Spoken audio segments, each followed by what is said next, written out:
So we go from the Mike McCarthy Bowl to the Matthew Stafford or Jared Goff Bowl.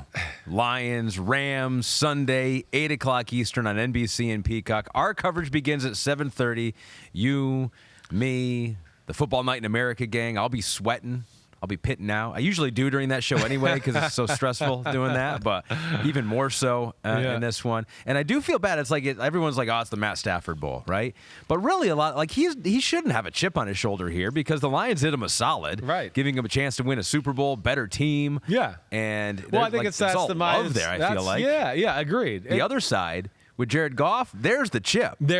Rams gave up on him. Agreed. That's why it's the Matthew Stafford Bowl because, nobody gave up on Matthew Stafford. That's true. Right? And he won a Super Bowl with the other team. Everyone loves him. Right. Yeah. So it's like a little bit of like that where Jared Goff is still trying to beat off haters and whatever else to prove that, he was that guy. And of course, got to the Super Bowl with the Rams, didn't win it. Yeah. There's still talks this year that, it's on the fence with Jared Goff. Is he really the future of the football team and all that? I'm really excited for this football game. Gosh. Hey, your Lions are favored. We know that. I told you in the last game that could be a game where I see an upset happening. Same thing in this one. I think these are the two games I could see most likely upset happening. I don't even think that would be shocking to people with this one maybe as much as some of the other ones. Lions, obviously the better football team. I would favor them for sure. But, yeah, there's some things here that certainly I look at and go, this game could be really close, and the Rams certainly have some avenues to win the football game. All right, so you can't pick Matthew Stafford. Right. You cannot pick Jared Goff. Yeah. Your non-quarterback, who is the most important in this Stafford I go to Bowl. the Rams D-line. Okay. The Rams D-line. I think the biggest thing I worry about is that aspect of the game, right? Where the Rams defense is good, right, Amin? But it's not like it's good more through the coaching rather than the talent on the field, right? They're not there yet, right? I mean, we knew that going into the year.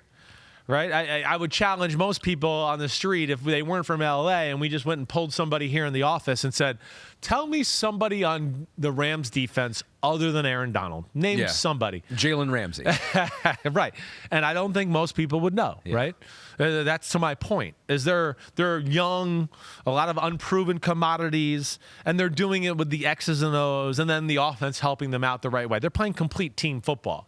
Where I worry about the Rams and where they're better than a lot of years past is, they're bigger up front on both sides of the ball, but they're not super talented on the defensive side of the ball. And I would worry about, the Lions being able to run the ball at will on them, or at least start running it to the point of its such success that now they're really compromised, of course, with the great Lions play-action pass game and some of the stuff they do there. And they don't exactly have shut down man-to-man corners to where I'd go, well, if the Lions run the ball really well, then the Rams can load the box and play some man-to-man, and they'll have to do that a little bit. That's not who the Rams are. So that's where I look at for the most important matchup of the football game, to whether the Rams want to win the game and pull off the upset, or if the Lions want to blow it out and control the football game.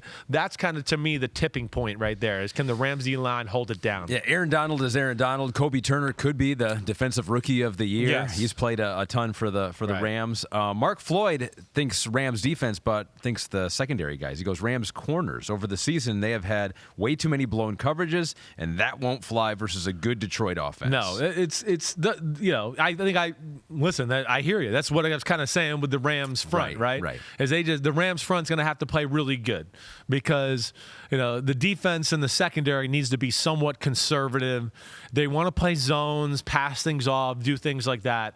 If they get into, oh man, we have to be too aggressive to stop them run and play man-to-man or blitz zone too much, yes, I think that will be Goff and Amon-Ra St. Brown just tearing them up. If you're a Lions fan, which I am, yes, I would think Aiden Hutchinson, a guy like that. Detroit Lions defense, can they mess up the game enough for the Rams? I thought about Aiden Hutchinson for sure. I did. 100%. I thought about that. I worry about your secondary against their passing game, right? I do. Mm-hmm. I mean, it's your secondary gives up a lot of big pass plays, like we've said the last few. I mean, Nick Mullins played 2 games against you guys and almost threw for 1,000 yards, basically, right? Yeah. I think that's all I got to say. Now, so Stafford, this offense creative. Stafford way better than Nick Mullins or some of the other quarterbacks your defense has played this year. It's McVay. They got nothing to lose. He's got 2 weapons that are really damn good. He's got a good tight end, right? And then, the running back is a superstar, right? Now, the one thing I think that does help you guys, and Liam McNeil, I believe, is back for you guys this week, one of your bigger guys in the D-tackle position. You guys are good at stopping the run, right? The Rams are different, as I said, on the defensive side of the ball with being bigger. Same with the offensive line. They're a different group on the offensive line than they've ever had in the Matthew Stafford era. They're road graders. They can move some people in the run game. I got to see it to believe it, that they're going to be able to consistently move your Lions defense that way. But if they get that going, then watch out. We're going to be in for a shootout, right? Yeah. If they get Kyron Williams going and running, which, again, I think they will to a degree. If you made me bet, they ran the ball on Baltimore. You can pretty much, I feel like, run the ball on anybody. Yeah. To where if they can get that going, then I start to think we're going to have one awesome game on Sunday Night Football where it could be like, 35-28, 34-31 with a lot of big plays, play action, pass, bombs, all of that. That's what I'm excited for. Yeah, you're right about Aleem McNeil. Came back last week, played 30 snaps last week, so he is back for him. Plenty of... I didn't watch that film last week, so sorry. I did not watch Detroit on film. Plenty of comments about the players that you mentioned. Barad831 says Kyron Williams and Puka Nacua. Rams can go far if they beat the Lions. Brandon Panikar says, I'm going to say Aaron Glenn for the Lions. Some head coach interview request, but needs to focus on the task at hand. And here we go into that again, where I think Ben Johnson's been requested by basically every team that has a head coach opening, and Aaron Glenn has been mentioned as well. So, guys, focus on you got a good thing here. You got a good thing.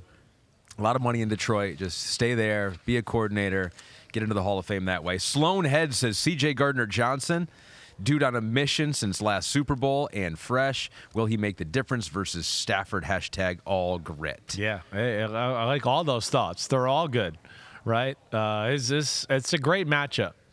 There's a personal nature to it. And, like Stafford's going to be happy and want to prove to the Lions fans and show everybody, like, hey, look how good I am with a real team around me, right?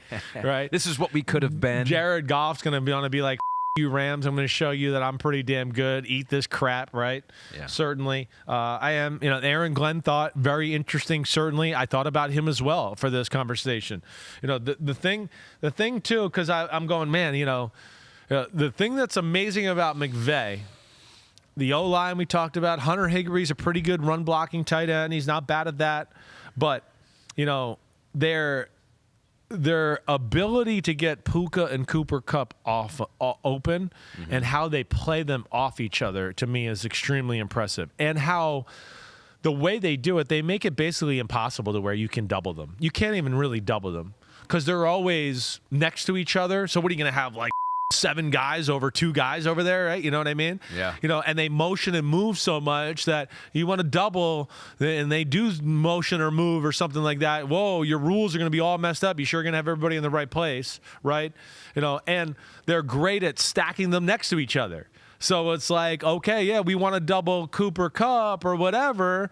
Okay, now he clears us out, and okay, he's gone, and we took 2 guys to cover him, and now Puka's underneath one-on-one against somebody, and he's open, right? So they're very good at that. They remind me a little bit. This is a weird one I'm going to throw at you. Yeah. When the Patriots had Edelman and Gronk, right? It's a little different way, but they would basically go like, Gronk, you go downfield. Edelman will work you underneath. Yeah. Pick your poison. Which one you want to stop? Oh, you're going deep to stop Gronk? Oh, there's Edelman underneath. Oh, you're playing short to stop Edelman? Oh, boom, I'm going to throw a seam down the middle of the Gronk, right? They're kind of the same way. Same way. It's kind of the same thing. It's like, oh, you want to stop Cooper Kupp on the option route? Oh, Puka Nacua is running a 40-yard corner route. He's open now. They're very good at that, and that'll be cool to see how the Lions defense defends it. I can't wait for this guy. I mean, I can't believe that I'll be part of doing some of the coverage for it, because little Ahmed, when he was growing up, would have been watching this game glued to the television for every snap, and so I'm excited about it. And I think I'm biased, but I think it's the most compelling game of the weekend. I think I don't think you're wrong there. I think Dallas and Green Bay has the name power, right? Because it's that, okay? But I think, yes, the Stafford, Goff, the trade, the Rams being unexpected, the Lions answering the bell of what was expected, first home playoff game in forever, first home playoff game at this stadium ever altogether. I think this has the most storylines of all. And I think maybe really the most potential to be the most exciting game of the weekend, too. So I would agree with you there. I don't think you're just biased that way. That place is going to be so loud inside of Ford Field there. Yo, what up, homies? Thanks for watching. Remember, subscribe to Chris Simms Unbuttoned. Right now, we got Sunday pod, right? So you can have it Monday morning. We recap all the action. Wednesday, it's the What the Happened podcast. We're going to get deep in the weeds on the key matchups of the week. And then Thursday, I'm picking games with that jerk Florio. So you know where to find us, homies. Keep watching. Peace out. We'll see you.